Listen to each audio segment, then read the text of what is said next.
بسم الله الرحمن الرحيم. الحمد لله رب العالمين، والصلاة والسلام على رسوله الأمين محمد وآله وصحبه أجمعين، أما بعد.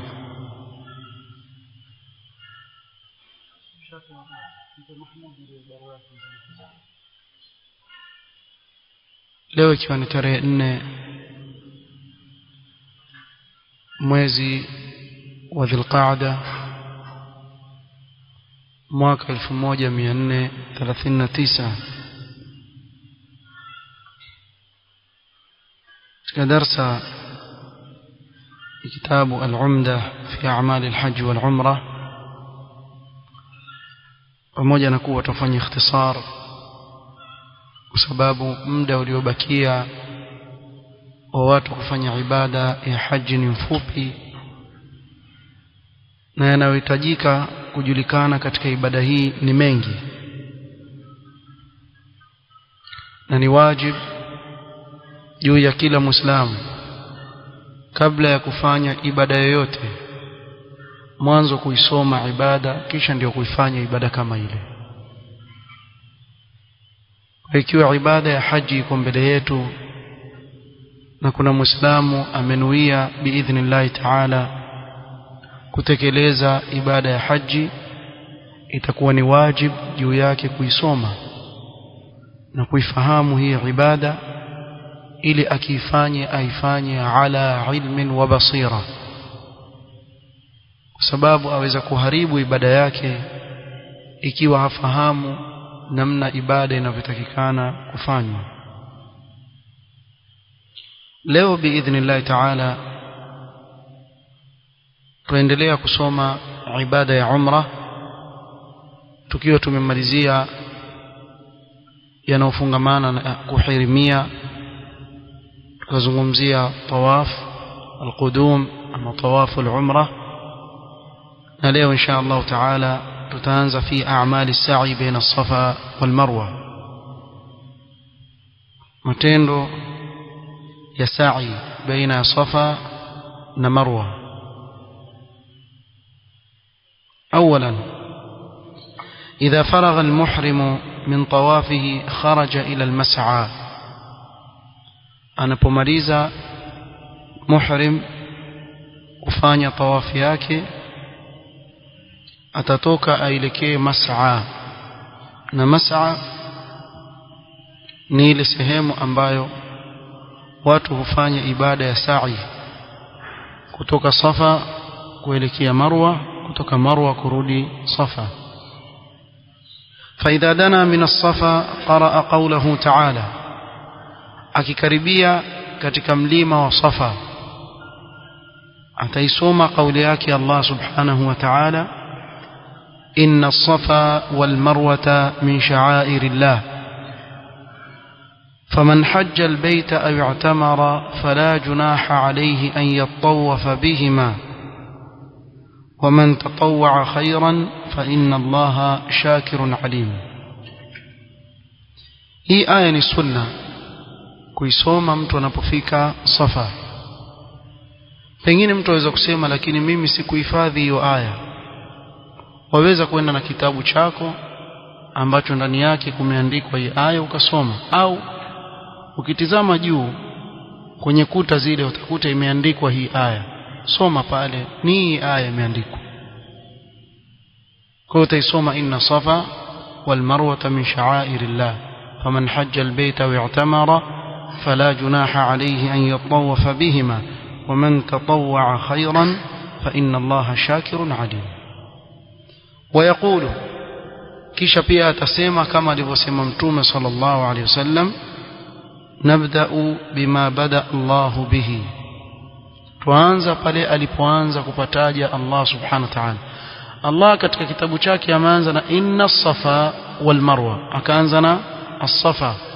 Kwa hivyo sisi pia ibada ya sa'i tutaanza kuanzia Safa. ولا يكررها في غير هذا الموضع، lakini atakayefahamike hii aya pamoja na haya maneno abda bima bada Allahu bihi hayakaririwi tena baada ya hapa. Kwa hivyo yatasema mara moja peke yake, kinyume na baadhi ya watu wanavyofanya, kuwa anapofika Marwa pia arejelea hii aya inna safa wal marwa, akirudi tena Safa aanza tena inna safa wal marwa. La, hii aya na haya maneno aliyosema Mtume sallallahu alaihi wasallam nabda bima bada Allahu bi, yote haya yatasemwa mara moja pale mwanzo kabisa anapokuwa yupanda Safa. Thumma yartaqi ala as-safa hatta yara al-Ka'ba, kisha atapanda Safa mpaka aione al-Ka'ba. Ikiwa haioni al-Ka'ba telekea qibla, na qibla ndio al-Ka'ba iko mbele, lakini mara nyingi ikiwa uko katika ile sehemu ya chini waiona al-Ka'ba mbele yako, utakuwa waiona al-Ka'ba ikiwa mbele yako. Wakati mwingine kuna ujenzi waendelea, labda imezibika al-Ka'ba, katika hali kama hii utaelekea qibla fayastaqbiluha, kwa hivyo utaelekea ila al-Ka'ba fayuwahidu Allah wa yukabbiruhu fayaqulu Allahu akbar. Sasa hapa kuna dhikr waisoma ukiwa pale juu ya mlima wa Safa, wasema Allahu akbar Allahu akbar Allahu akbar la ilaha illa Allah wahdahu la sharika lah lahu al-mulku wa lahu al-hamdu yuhyi wa yumit wa huwa ala kulli shay'in qadir la ilaha illa Allah wahdahu anjaza wa'dahu wa nasara 'abdahu wa hazama al-ahzaba wahdahu. يكرر ذلك 3 مرات. هي ذكر أتيرجلية مرنغابي 3. ويدعو بين التهليلات بما شاء من الأدعية، نبين يموجة kwenda kwenye nyingine atakuwa akiomba dua kwa kile anachokitaka.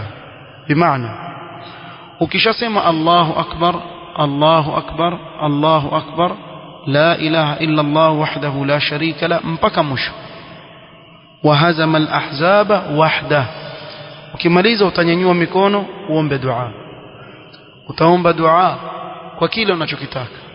Na hapa wakumbuke ndugu zako, hasa wale waliokuambia usinisahau katika dua zako, basi pale mkumbuke, kwa sababu ni sehemu ambayo Mtume sallam alikuwa akiomba dua, na sehemu alizokuwa Mtume sallam akiomba dua zaidi katika ibada ya haji na umra, mara nyingi huwa ndiyo sehemu ambazo zaidi kukubaliwa dua kama hilo. Kwa utaomba dua kwa kile unachokitaka. Ukimaliza kuomba dua utanyamaza sasa, uanze tena Allahu akbar Allahu akbar Allahu akbar la ilaha illa Allah wahdahu la sharika lah lahu al-mulku wa lahu al-hamdu yuhyi wa yumiitu wa huwa ala kulli shay'in qadir la ilaha illa Allah wahdahu anjaza wa'dahu wa nasara 'abdahu wa hazama al-ahzaba wahdahu. Utarejelea mara ya pili. Mara ya pili utainua tena mikono omba dua, lakini katika hii dhikr haunyanyui mikono. Kuna baadhi ya watu nyanyua mikono kama yuwasali Allahu akbar Allah, kama sala ya Eid Allah ama salatul janaza Allahu akbar. La, haunyanyui mikono, mikono yako kama kawaida. Wakati wa dua ndio wanyanyua mikono yako kuomba dua. Kwa hiyo mara ya pili ukimaliza dhikr wainua tena mikono waomba dua, na mikono unyanyuliwa namna hii kwa kushikanisha. Kuna baadhi ya watu hizi adabu za dua hatuna. Kama una mtu ana mikono inua hivi, wengine sijui inua vipi, mambo ya ajabu ajabu. Mikono katika dua yana namna 3. Ya kwanza ni kunyanyua ikiwa matumbo ya mkono wako au viganja vyako yaelekea juu ukiwa washikanisha pamoja. Aina ya pili ni kufinika uso na viganja vyako ukiomba dua, hii ni sunna. Na ya tatu ni katika istisqa, unapoomba mvua ndio mikono fanya nini, unyanyua juu kabisa, kama alivyofanya Mtume sallam alipokuwa akiomba mvua siku ya Ijumaa. Hizi ni aina 3 za sunna katika kunyanyua mikono, na wengi katika watu hii adabu hawana katika dua. Tamwona mtu akinyanyua, wengine kila mmoja ana mambo yake, na haya pia mtamba munzidi mpaka mikono pia jamaa. Ndio alivyofanya Mtume sallam, tufanyeje? Ndio hivi alivyofanya Mtume sallam. Hii ndio adabu. Na ukitizama ile haia, ukikawe mwenyewe moyo wako utakuwa pale. ama zile za hivi amen amen, wengine hata si hata habari hana, yuko kwenye dua muomba Allah subhanahu wa ta'ala, lakini moyo wake ghafil, yuko mbali kabisa na akili yake haiko pale katika kumwomba Allah subhanahu wa ta'ala. Ukimwomba Allah na moyo wako ni ghafil, watarajia nini upawe? Akili yako haikumbuki kuwa uko mbele ya Allah subhanahu wa ta'ala umwomba. Sasa ukifuata adabu hizi na jaribu, utaona automatically moyo wako warejea pale katika kuifuata ile dua yako unaoiomba, na moyo wako na yaqini kuwa Allah subhanahu wa ta'ala biidhnihi alkarim atakujibu maombi yako. Kwa hivyo hii ni adabu. Utaomba dua, ukimaliza kuomba dua mara ya pili utaweka mikono chini, utaanza tena Allahu akbar Allahu akbar mpaka mwisho. Mara ngapi sasa? Ya tatu. Ukimaliza ya tatu hakuna tena kunyenyua mikono kuomba dua. Sasa washuka waelekea wapi? Marwa. والافضل في الادعيه bora zaidi, yani unapoomba zile dua au kile unachokitaka kukiomba, an yakuna ma'thuran 'ani nabii sallallahu alayhi wasallam, iwe ile dua ni katika dua zilizopokelewa kutoka kwa Mtume sallallahu alayhi wasallam. Ingawa mtu aweza kuomba chochote anachotaka, lakini bora zaidi, mara nyingi tusema bora zaidi ni kushikamana na adhiya alizoziomba Mtume sallallahu alayhi wasallam. Kwa nini? Kwa sababu dua alizoomba Mtume sallallahu alayhi wasallam amechagua alfadh zinazolingana na kile anachokiomba alayhi salatu wassalam. Ukiangalia adhiya za Mtume sallallahu alayhi wasallam, mara nyingi utaona dua ni fupi lakini imebeba maana kubwa sana.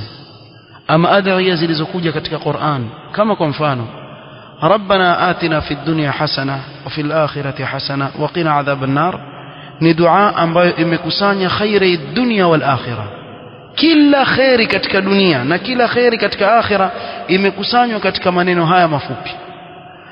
Ama wale ambao wapenda saja ni kule kupenda kitu chaishia na leta moja ile, Allahumma taqabbal minna salatana, sikira bado, wa qiyamana bado, wa ruku'ana wa sujud. Sasa wewe washerehesha swala ama omba dua? Huku ni kusherehesha. So ukiambiwa swala ina nini, wasema ina qiyam, ina rukuu', ina sujud, ina kadha. Sasa mtu anayesema Allahumma taqabbal minna salatana, ikikubaliwa swala si ishakubaliwa rukuu na sujud, si swala yote. Lakini tizama dua zetu za namna hii, kisha mtu asema naomba bwana dua yangu ikubaliwe. Utakubaliwa vipi dua yako na watia mambo ya ajabu ajabu mle ndani? Ama kama mtu amuomba Allah subhanahu wa ta'ala amrehemu akimtia akiingia kaburini, Allahumma arhamna idha sirna ila ma saru ilayhi tahta at-turabi wahdana wadud sijua nini na akiomba pepo pia aomba wa dhillin mamdud wa ma'in maskub wa fakihatin kathira. Sasa wewe usoma Qur'an hapa, hii si dua, wafanya mchezo katika dua.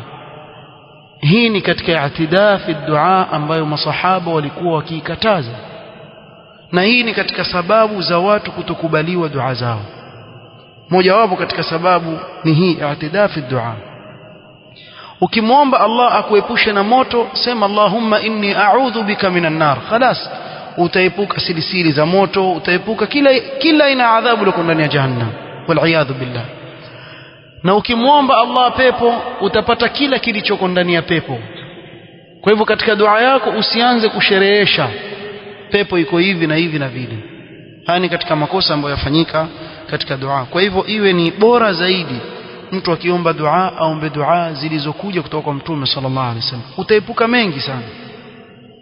Na leo alhamdulillah kuna vitabu vidogo vidogo vingi wamekusanya maulama zile dua zilizothubutu katika Qur'an na sunna ya Mtume sallallahu alaihi wasallam. Chukua, omba. Ingawa ikiwa mtu ana shida zake aweza kuomba, hakuna shida yote, isipokuwa asitie mambo ambayo yataharibu ile dua. Na dalili ya haya tuliyotaja hadithi Abi Hurairah radhiyallahu anhu qala falamma faragha min tawafihi ata as-safa fa'ala alayhi hatta nadhara ila al-bayt ورفع يديه فجعل يحمد الله ويدعو بما شاء أن يدعو. kaeleza kuwa Mtume sallam alipomaliza tawaf akaenda Safa, kisha akaleta ile dhikra, akanyanyua mikono yake akawa yomuomba Allah subhanahu wa ta'ala kila alichomuomba. Na yote tuliyotaja na dalili, tukisoma hizo dalili zote itakuwa ndefu sana. Thania, thumma yanzilu min as-Safa ila al-Marwati liyas'a bainahuma, kisha atashuka kutoka Safa sasa aelekea Marwa. فإذا وصل إلى العمود الأخضر الأول هرولا, akifika katika ile nguzo ya kwanza ya rangi ya kijani ataanza kwenda mbio, ay asra'a biqadri ma yastati'u min ghairi adhiyatin, atafanya haraka kwa kadri ya vile anavyoweza bila ya kuwaudhi watu. Yani usifanye haraka ikawa ni sababu ya kusukuma ndugu zako Waislamu. Ila al-amud al-akhdar athani, mpaka ufike katika ile nguzo ya pili nyekundu ya rangi ya kijani. Na siku hizi utaona zile taa zimewekwa rangi ya kijani, ile sehemu ambayo utakana uende mbio zimewekwa rangi ya kijani, kwa utakimbia pale kwa wanaume. Na hili tulitaja juzi katika darasa kuwa ni khas kwa waume pasi na wanawake. Thalithan, ثم يسير على عادته إلى المروة فيرتقي عليها ويستقبل القبلة ويقول مثل ما قاله في الصفا من تكبير وتوحيد ودعاء. kisha baada ya kumaliza ile sehemu yenye taa za rangi ya kijani atatembea tena kama kawaida. Atatembea, wako watu wakimbia mwanzo mpaka mwisho, wana mazoezi yao. Si hivyo ibada ifanywe hivyo, lakini ukamwona mtu akimbia mwanzo mpaka mwisho, huyo akimbia mpaka afike, kisha arudi akimbia, yani hata kamaliza tu. Ibada yafanywe kwa nidhamu yake alifundisha Mtume sallallahu alaihi wasallam. Sehemu ya kukimbia ni ile yenye taa za rangi ya kijani peke yake. Kwa kimbia, ukimaliza watembea kama kawaida. Waenda wapi sasa? Marwa. Ukifika Marwa utapanda na kuelekea qibla, kisha utasema kama ulivyosema katika Safa, takbira, kuleta tauhid, la ilaha illallah wahdahu la sharika lah. Kisha baada ya hapo uombe na nini, na dua zako kama ulivyofanya pale, isipokuwa hapa huisomi tena ile aya uliyosoma mwanzo pale, inna safa wal marwa min sha'airillah. Hausomi hapo, kile unachokifanya ni ile Allahu akbar, Allahu akbar, Allahu. Tafuta sehemu haina msongamano wala mvutano. Taib, je, kwa mfano ikitokea zahma kiasi cha kuwa siwezi kusimama pale, taib, kama huwezi kusimama alhamdulillah ala kulli hal, hii ni sunna, si wajibu. Kwa hivyo utapita. Siku hizi alhamdulillah neema, siku hizi ni neema kuwa ziko gorofa kadhaa katika mas'a ya baina Safa wal Marwa. Bimaana kukijaa hapo enda gorofa nyingine, kukijaa nenda nyingine. Kimbia ile zahma ili ufanye ibada yako kwa utulivu.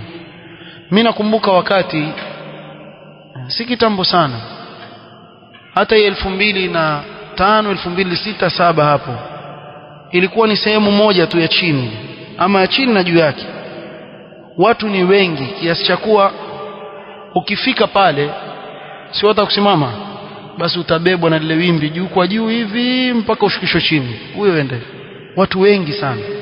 Sasa katika hali kama hii huwezi kutulia kumakinika kufanya hizi adhkar, utaenda kama kawaida huko wafanya adhkar zako za kawaida. Nafikiri naeleweka hiyo.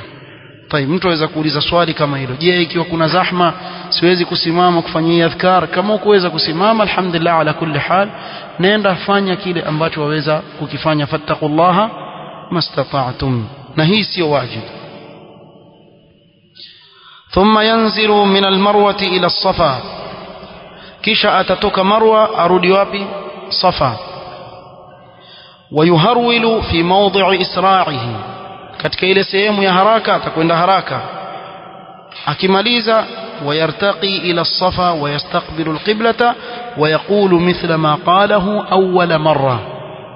Akifika Safa atapanda, ataelekea qibla, atasema yale aliyosema mwanzo, kasoro kurejelea aya hairejelei. Aya hairejelea, atarejelea zile adhkar, Allahu akbar, Allahu akbar, pia mara 3. Baada ya kwanza ataomba dua, baada ya pili ataomba dua, baada ya 3 atashuka tena. ويعد السعي من الصفا إلى المروة شوطا, sa'i ukitoka Safa ukienda Marwa yahesabika umezunguka tayari mzunguko wa kwanza. Wa min al-Marwati ila Safa shawtan thaniyan, na ukitoka Marwa ukirudi Safa yahesabika ni ngapi? Ya pili. Wa yutimmu sa'yahu bi sab'ati ashwaq, atazunguka mizunguko 7 ndio atimize sa'i yake. يبتدئ الشوط الأول بالصفا وينتهي الشوط الثاني بالمروة. يanza kule kuzunguka mzunguko wa kwanza kuanzia Safa, kumalizika kutamalizikia wapi? Marwa, kwa sababu ni 7. Kinyume na baadhi ya watu ukosea wakafanya 14, bimaana akienda akirudi hesabu ni 1. Yenyewe yachokesha, ni masafa si masafa machache, yani yachokesha. Na kuna watu wafanye hivyo. Niwaelezea kisa cha mzee mmoja. Mzee mmoja alikuwa na suu dhanni sana na ndugu zake. Kila ukimwambia kitu, wewe wahabi wewe. Sasa ibada afanywe hivi, wewe wahabi wewe. Wallah bana, wahabi. Sasa mimi najua ukienda ukirudi 1. Anaenda mzee.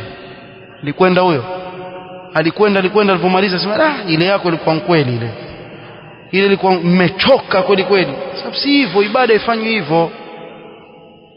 Na Allah hakutuwekea ibada ili tuteseke sisi, la. Wallahi Allah hatutaki uzito katika wama ja'ala alaykum fi ddini min haraj.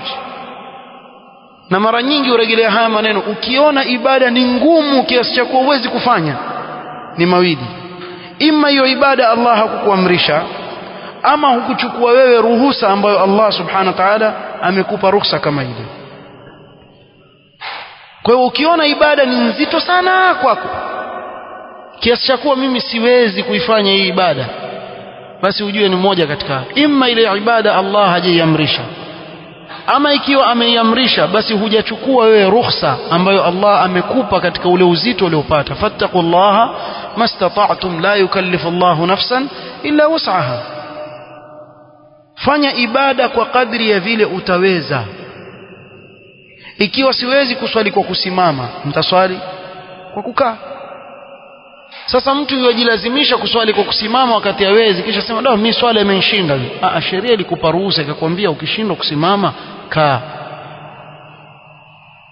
Na hii fiqh ni muhimu sana ifahamike, sababu watu wajikalifisha katika ibada mambo ambayo hayawezekani, mambo ambayo hawayawezi. Wallahu almusta'an. Na kuna adilla katika hayo tuliyotaja. خامسا يجوز الطواف والسعي راكبا والمشي أفضل لغير العاجز. يجوز كطوف na kufanya sa'i akiwa mtu amepanda juu ya kipando, ingawa hili kwa sasa ni gumu sana. Kwa mtu yuko juu ya ngamia hakuna tena njia hizo, lakini ikiwa imetokea juzu.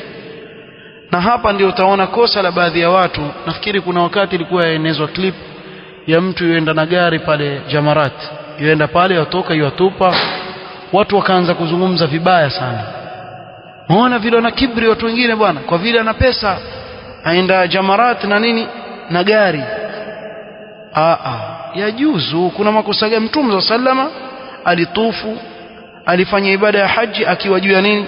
Juu ya ngamia. Kwa nini? Kwa sababu alikuwa hazuiliwi mtu kuja kwa Mtume sallallahu alaihi wasallam, kama alivyosema Ibn Abbas radhiyallahu anhuma, kana Rasulullah sallallahu alaihi wasallam la yudrabu an-nasu baina yadayhi. Watu walikuwa la yumnaun baina yadayhi, wakija waja kuuliza maswali waondoka, wakija hakuna mtu azuiliwa mbele ya Mtume sallallahu alaihi wasallam, walikuwa watu waruhusiwa kumkaribia. Falamma kathura alayhi, watu wakawa ni wengi, maana walifanya haji wengi sana katika masahaba, wengi sana, maelfu ya masahaba walifanya haji wakati Mtume sana alipofanya haji. Ikawa sasa hakuwezekani tena, watu ni wengi. Ibn Abbas asema rakiba, ikabidi apande juu ya ngamia ili watu wamuone namna alivyokuwa akifanya ile ibada. Kisha akasema Ibn Abbas walmashyu was-sa'yu afdalu, lakini kutembea ni bora zaidi. Mtume sallama aliwacha kutembea kwa dharura hiyo, ingawa yajuzu, wala hakuna katazo la mtu kutufu au kwenda sa'i baina Safa wal Marwa au kwa mfano jamarat akaenda na gari yake, nani amkataza? Hakuna kukataza, lakini tutasema kuwa kutembea ni bora zaidi, ajiri yake ni kubwa zaidi. Kuna makosa ambayo hufanywa na watu katika ibada ya sa'i, na mimi nitayataja kwa kifupi. La kwanza, laysa lis-sa'i dhikrun makhsus illa ma taqaddama. Sa'i haina dhikr khas isipokuwa ile tuliyotaja, ile thubutu kutoka kwa Mtume sallallahu alaihi wasallam. Kwa hivyo ataleta katika sa'i yake kile anachokitaka yeye katika adhkar na ad'iya, atasoma Qur'an, ataomba dua katika sa'i yake, itakuwa hali ni kama hiyo. Ama vile vitabu wanavyopewa watu, wakaambiwa ya kwanza wasoma hii, ya pili wasoma hii, ya tatu wasoma hii, watu wapewa vitabu, zile zote ni katika adhiya ambazo wamezihusisha mahali ambapo sio kweli, haikuthubutu kutoka kwa Mtume sallallahu alayhi wasallam. Kwa ikiwa kuna jirani yako amekupa zawadi ya kitabu hicho, kiweke kando, hata usiende nacho, weka kipembeni, fanya adhkar unazotaka wewe, mswalie Mtume sallam, sabbih, kabbir, halil, kwa namna hiyo.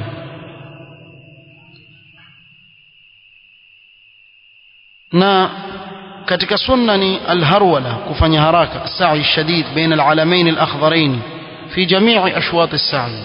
Ni sunna pale kwenye alama za kijani kwenda haraka. Na katika tawaf hakuna ramal, hakuna yani harwala, yani bimaana watu hawakimbii katika tawaf, wa inma fihi ar-ramal, ni kwenda haraka tu, ile mwendo haraka ukitikisa mabega katika mizunguko mitatu ya mwanzo peke yake, na baina ya ruknain, al-rukn al-yamani na al-hajar al-aswad, atakuwa fanini, atembea kama tulivyotaja. Si katika sunna kufanya ittibaa katika sa'i. Ittibaa ni kule kuweka bega lako la kulia likawa liko nje. Kuna baadhi ya watu nilitaja hapa, kuanzia airport yeye apande ndege, ikiwa alivaa yeye ile ihram, yani nguo ya ihram, utaona yeye kwa palake ameliweka nje na bega lake endao huku, akienda huku, iko hivyo hivyo mpaka amalize, bega lake liko nje. La, bega lako litakuwa nje wakati wa tawaful qudum peke yake. Unapoingia haram, wataka kuanza tawafu, ndio watoa bega lako la kulia waliweka wazi, kisha ndio anza. Ukimaliza tu, kitu cha kwanza ukimaliza tawafu yako ni kufinika nini? Mabega yako, kwa sababu ukiswali ni makruh kuswali na bega likiwa liko wazi, kwa utafunika mabega yako. Na yajuzu kutumia pini hivi kuzuia ile nguo yako, kama wakati wa kuswali siwe ikishuka, kwa mfano yajuzu kufunga pini, la basa.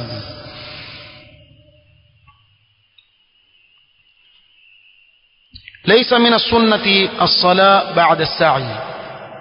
Watu wamekithirisha katika swala raka mbili mpaka katika sehemu ambazo si zake.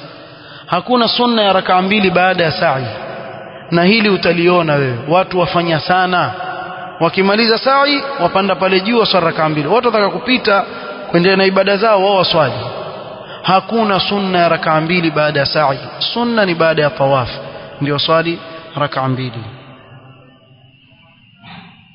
Wengine wako katika wanaoviona walikwenda kuwa kuna sunna, lakini haikuthubutu hiyo sunna ya kusali raka mbili baada ya sa'i. Ni hadith dhaif, haikuthubutu kutoka kwa Mtume sallallahu alayhi wasallam. Jambo lingine muhimu, as-sa'i la yakunu illa ba'da at-tawaf. Sa'i haifanywi isipokuwa baada ya tawaf. Kwa baada ya tawaf ndio waenda wafanya sa'i baina Safa wal Marwa, wala sio kinyume, wala sio kuanza ukaanza upande wa Safa wal Marwa ukaenda kule kisha ndio ukaja kufanya tawaf. Sawa sawa ni kuwa ukianza uanze na tawaf, kisha ukimaliza kama ilivyothubutu katika sunna ya Mtume sallallahu alaihi wasallam ndio uende kwenye nini, kwenye sa'i baina Safa wal Marwa. Kadhalika katika sa'i huwezi kuanza Marwa kisha ukaja Safa, tuanza mwanzo, tuanza na Marwa kisha uja Safa, utakuwa uenda kinyume na sunna ya Mtume sallallahu alaihi wasallam, na hii ni makosa. Haijuzu kuanza kinyume na vile alivyoanza Mtume sallallahu alaihi wasallam. Haya ni katika makosa ambayo hufanyika katika sehemu kama ile, watu wanapofanya sa'i baina Safa wal Marwa. nafikiri nitasimamia hapo insha Allah taala, na kufikia hapa itakuwa tumemalizana na nini, na sa'i baina Safa wal Marwa. Tukija tuzungumzia fi amali alhalqi والتقصير, kupunguza nywele au kunyoa kipara baada ya kufanya sa'i baina Safa wal Marwa. Kuna jambo linalofuata nalo ni la kunyoa, hilo tutakuja kulizungumzia na itakuwa ndio mwisho wa kuzungumzia umra, kisha tuingie katika kuizungumzia haji kuanzia يوم التروية ambao ni tarehe 8 ya Dhulhijja biidhnillah ta'ala. Naktafi bihadha alqadr wa nas'al Allah yanfa'ana bima 'allamana wa an yazidana 'ilma wa an la yakilana ila anfusina tarfata 'ain. وصلى الله وسلم على نبينا محمد وعلى آله وصحبه وسلم. سبحانك اللهم وبحمدك أشهد أن لا إله إلا أنت أستغفرك وأتوب إليك. بارك الله فيك.